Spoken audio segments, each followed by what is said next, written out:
are back with another Gimp tutorial.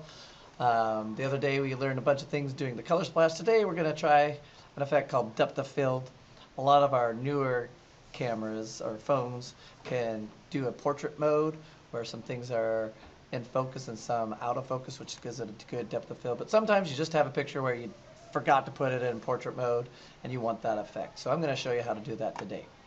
All right, so much like yesterday, we have our layers window up here, and we're going to go down and duplicate this layer. And so right now I have two identical photos. The first thing we're going to do to this top one is we're going to add a filter. Go to blur and Gaussian blur. Okay, at that point it's going to give us some options. Right now a 1.5 would not be very much of a blur added. I'm going to bump it up to 7.5, and you can see now this top one, I'm going to close this eyeball. So we have the bottom one that's clear and this bottom one that is blurred.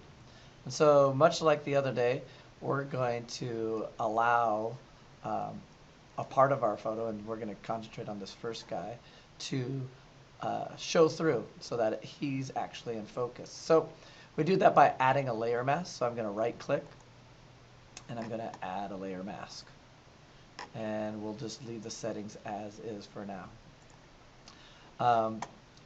The other day we used our free select tool, and that works really well, but I'm wanting us to try the paths tool. Very similar to the free select tool, but it gives us a little bit more flexibility. So I click on that, and I'm actually going to zoom in. I actually want to get to the focus one so I can see. And I am going to begin, and I'll zoom in and click around. Don't worry about being perfect. I'll show you how to take care of that later. So in the video, I'm going to speed this up so you don't have to watch all this.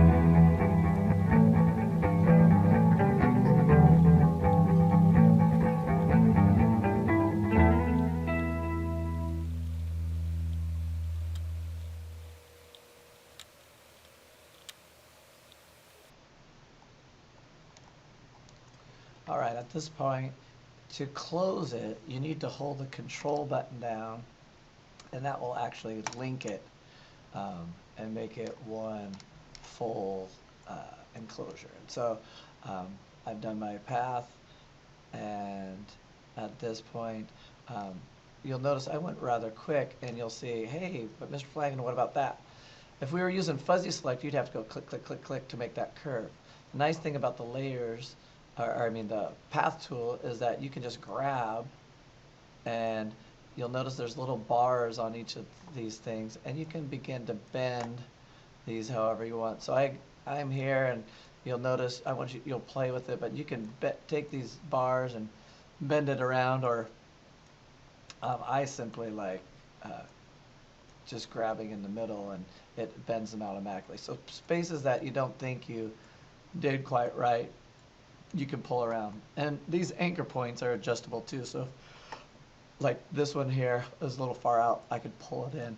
So you can adjust anchor points, and you can curve the lines between the anchor points. So that's a nice thing. If I was doing this for a professional job, I'd go in a little bit more detail, but I'm going to go ahead and press enter, and you'll notice it's glowing now, the marching ants, whatever you want to call it. And we've already added the layer mask. So right now, this student is selected. Now, the problem with that is we want